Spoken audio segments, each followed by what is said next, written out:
Всем привет, меня зовут Вальдемар фон Глобин, и вы на канале Аргентина Лайв. Это вторая часть выпуска про районы Буэнос-Айреса. И в этом выпуске мы с вами отправимся в пригород Буэнос-Айреса, а именно в зону Норте. Мы с вами посетим Оливас, мы с вами посетим Висенте-Лопес, Сан-Исидро и респектабельный Нор-Дельта.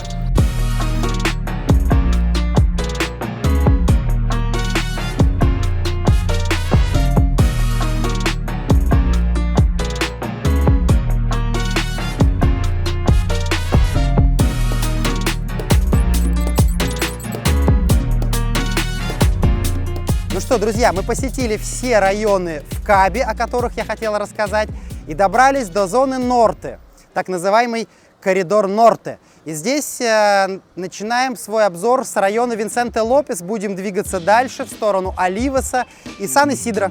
Конечно же, неоспоримым плюсом этого района является набережная. Здесь свежо и хорошо, в отличие от жаркой Кабы. Потому что там это, конечно, когда раскаляется дорога, тротуарная плитка, все это бетон, это очень-очень жарко. А здесь свежо и хорошо в этом районе. Висенте-Лопес является частью городской агломерации, именуемой Большой Буэнос-Айрес. В городе есть все необходимое для комфортной жизни: рестораны, спортивные клубы, парк с пешеходными зонами, расположенными вдоль побережья. Город расположен на побережье реки Рио-де-ла-Плата. На севере от него расположен город Оливас, а на юге район Нуньес.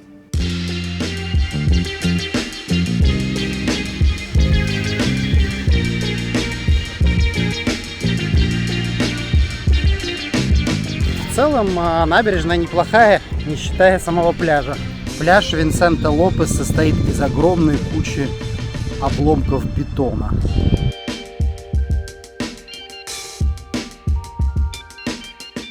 Жизнь в этом городе течет уже значительно медленнее, чем в соседнем Байресе. Это место однозначно подходит для любителей спальных районов. Жить в этом месте считается престижно. Здесь много домов известных аргентинцев. Сквозь Висенте-Лопес проходит крупнейшая автомагистраль Авенида дель Либертадор, которая соединяет его со столицей. Расстояние до центра Байреса составляет всего 20 километров, поэтому добраться до него не представляет особой сложности. Это можно сделать как на поезде, так и на автобусе.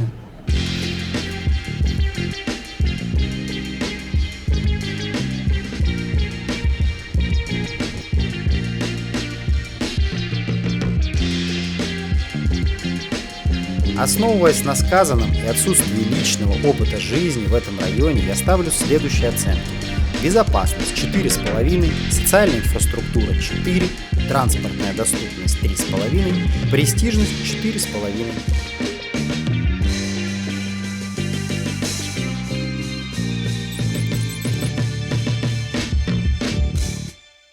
Мы добрались до города Оливас, сейчас мы находимся в главном порту. И именно отсюда мы пойдем осматривать этот город. Оливас – богатый пригород Буэнос-Айреса. Город так назвали в честь оливковых плантаций, которые здесь были высажены в начале 18 века землевладельцем по имени Доминго де Акасусо. Плантации, к сожалению, не сохранились до наших дней, а название осталось. Так же, как и Висенте-Лопес, Оливас является частью городской агломерации. А это место мне почему-то напоминает Лос-Анджелес. Такой же пирс, уходящий в Тихий океан. Только здесь не в Тихий океан, здесь в реку, впадающую в Атлантический океан. Как в любом престижном месте у воды, имеется свой собственный порт с многочисленными яхтами и катерами.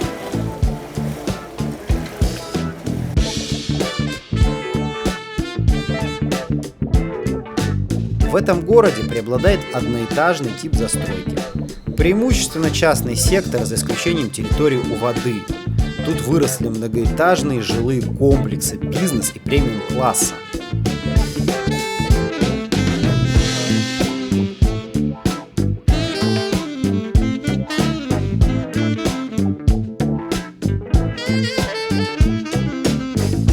В Оливасе, помимо Авенида Либертадор, есть еще Авенида Майпу. Это улица с выделенной автобусной полосой, Она достаточно шумная и делит этот район на две части. Слева от меня частный сектор и река Ла-Плата. Справа тоже огромный частный сектор, идущий до Панамерикано.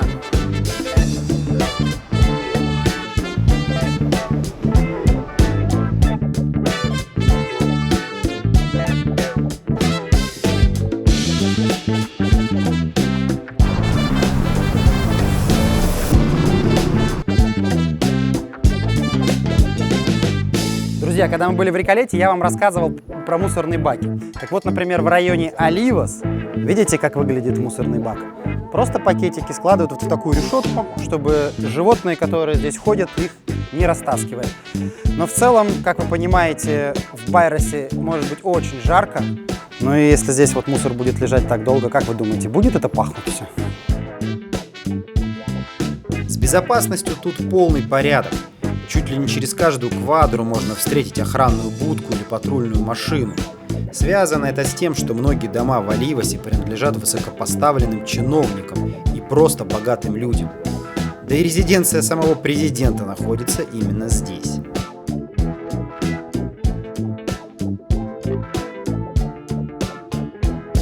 В 40-х и 50-х годах прошлого века этот город пережил самый быстрый рост населения. В нем проживает наибольшее количество иностранцев. Большая часть послов и дипломатов живет именно здесь.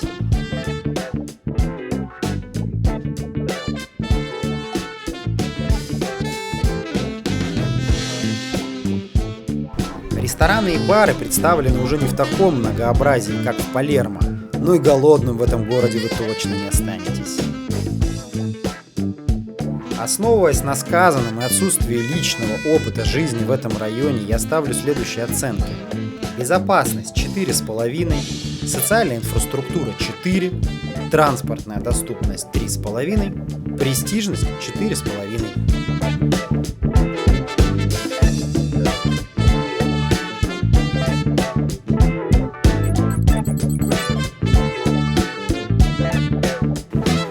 Сан-Исидро – это город, сразу расположившийся за Оливасом. Отличительной чертой этого города я бы назвал тихие, зеленые, мощенные брусчаткой улочки, окруженные кирпичными домами в английском стиле.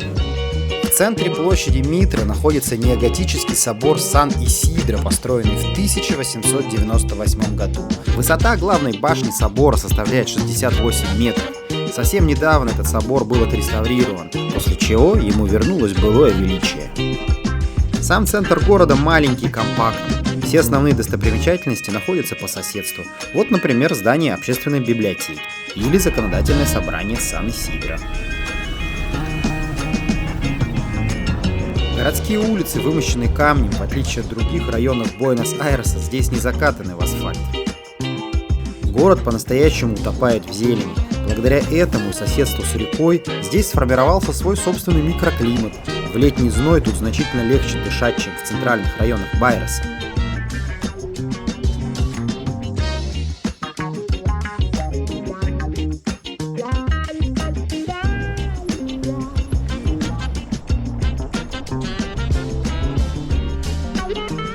Здесь также живут очень богатые люди, причем для своего удобства они возвели весьма хорошую инфраструктуру, при этом всячески оберегая историческую часть города.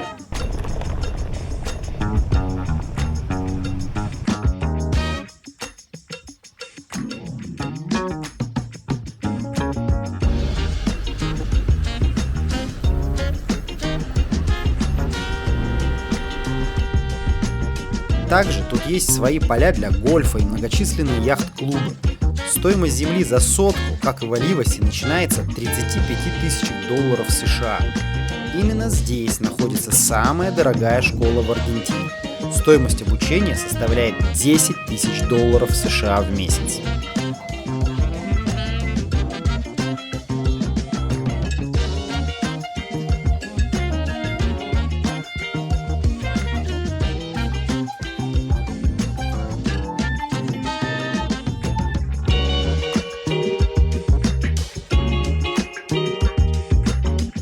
Ипподром Сан-Исидро является одним из самых важных ипподромов Аргентины и занимает большую часть территории города.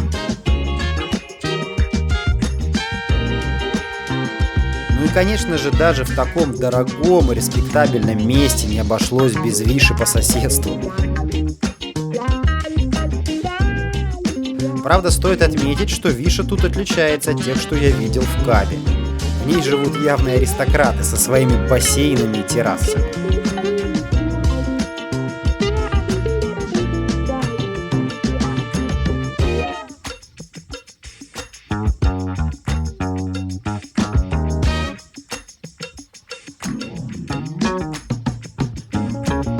Основываясь на сказанном и личном опыте жизни в этом районе, а именно я здесь провел месяц своей жизни, и провел бы, я думаю, что гораздо больше, потому что этот район полностью отвечает всем моим требованиям, я ставлю следующие оценки. Безопасность 4 балла, социальная инфраструктура 4 балла, транспортная доступность 3,5 балла и престижность 4,5 балла.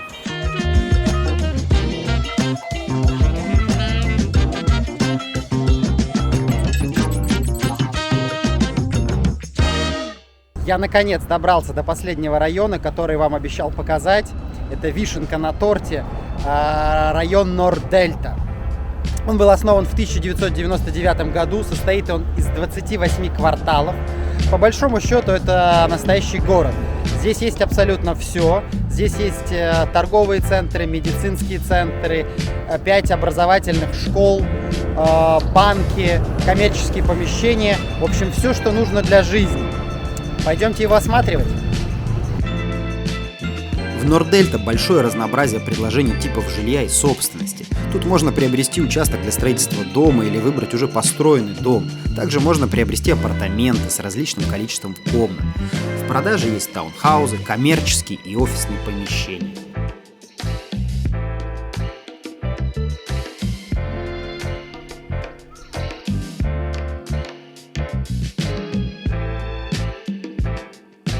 Мы сейчас находимся в закрытом коттеджном поселке, так называемый Баррио Серрада. Это коттеджный поселок закрытого типа, застройка одноэтажная, двухэтажная. В этом коттеджном поселке имеется свое гольф-поле, ресторан и, собственно, своя марина с возможностью выйти в открытый океан, что действительно очень-очень круто и уникально по меркам Буэнос-Айреса.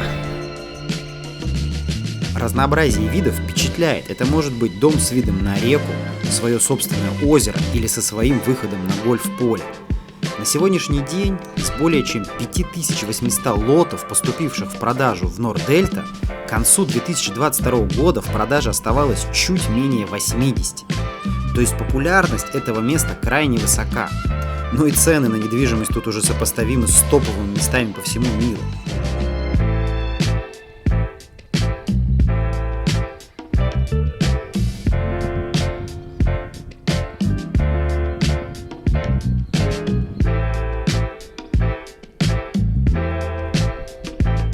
Вообще, правил в этом районе действительно много.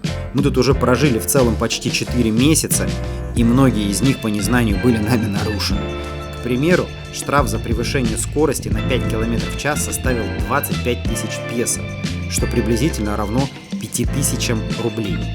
В этих закрытых кварталах скорость движения составляет 30 км в час, что действительно очень безопасно с точки зрения прогулок с детьми. Как видите, дорожек пешеходных нет, приходится идти по дороге, поэтому такое ограничение скорости. И, между прочим, все его соблюдают, абсолютно без исключения.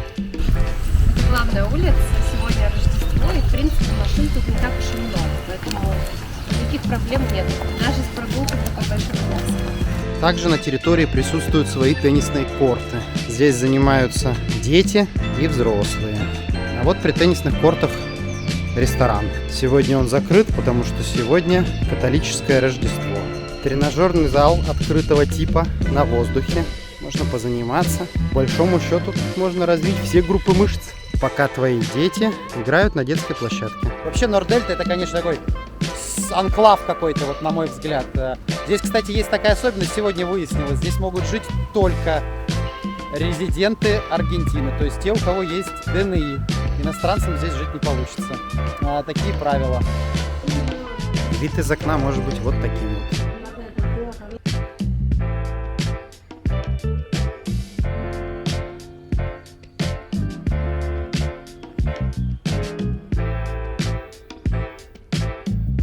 Здесь можно пришвартовать свою лодочку и пойти домой. Апартаменты в таком вот доме в 80 квадратных метров стоят $1400 в месяц.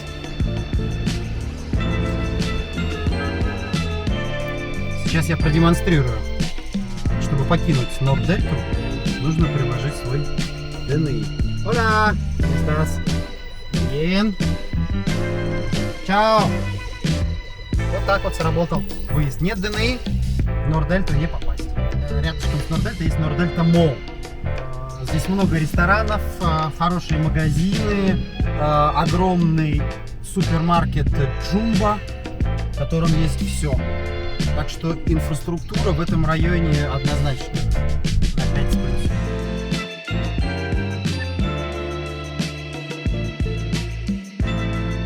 Также нельзя сушить белье на террасе, завозить мебель, когда хочешь, и многое другое. Но именно благодаря этим правилам в этом районе царит порядок и спокойствие.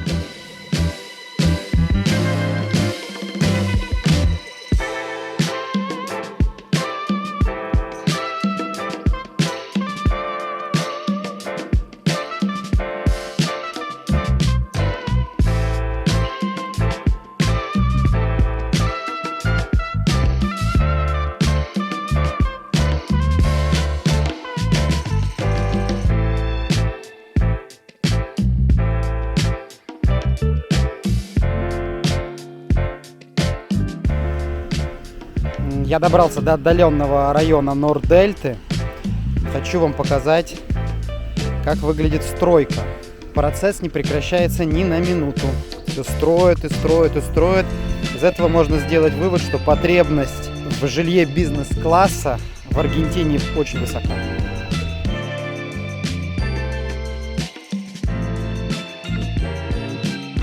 Что радует лично меня, так это то, что сперва делается озеленение, создается инфраструктура, строятся спортивные площадки, строятся велопарковки, парки, дорожки, и только потом возводятся жилые комплексы.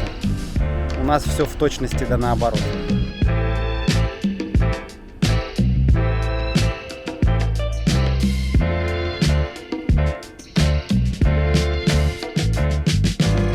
На районе огромное количество баров и ресторанов на любой вкус и цвет, начиная от ирландского паба и заканчивая сушерией.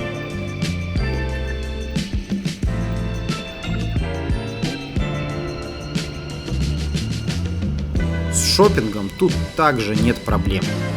Достаточно большой выбор магазинов аргентинских марок.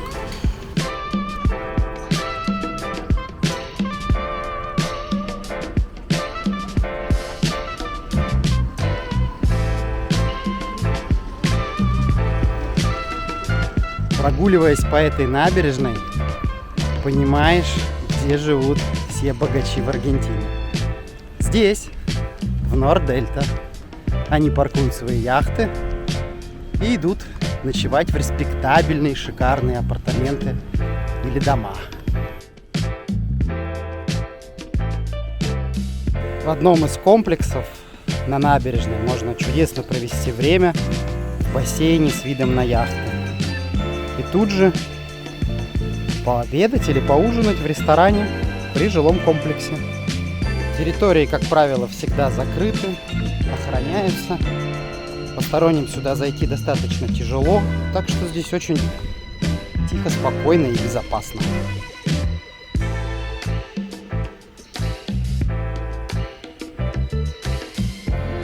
В пятницу на набережной, или как ее здесь называют Рамбола, достаточно многолюдно и шумно.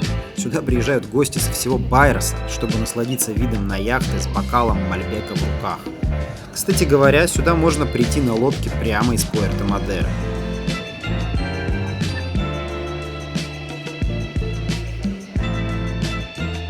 Есть в этом районе и существенный недостаток – это его удаленность от центра Байроса.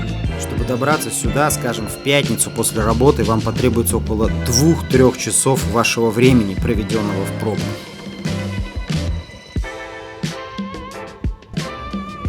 Основываясь на сказанном и личном опыте жизни в этом районе, я ставлю следующие оценки. Безопасность 5, социальная инфраструктура 4, транспортная доступность 2,5, престижность 5. Ну что, друзья, очередной выпуск подходит к концу. Я надеюсь, вам понравился обзор этих районов. В прошлой части я получил много сообщений от своих подписчиков на тему того, что этот формат нужен, необходим, он полезен. Если это действительно так, я думаю, что это не последняя часть, и мы продолжим показывать вам районы Буэнос-Айреса. Что касается розыгрыша, в выпуске про Барилочи, про Патагонию, я обещал разыграть номер. Пришло время это сделать. Это мы сделаем при помощи сервиса Lisa On Air. Я уже сюда вбил необходимую ссылку, поэтому погнали, узнаем, кому достанется номер. Так, думает, генерит. Итак, это Антон Серебряков. Поздравляю, Антон Серебряков. Свяжись со мной, и этот номер будет твой. Нос вемос, амигос. Всех прижал к сердцу. Увидимся в следующем выпуске.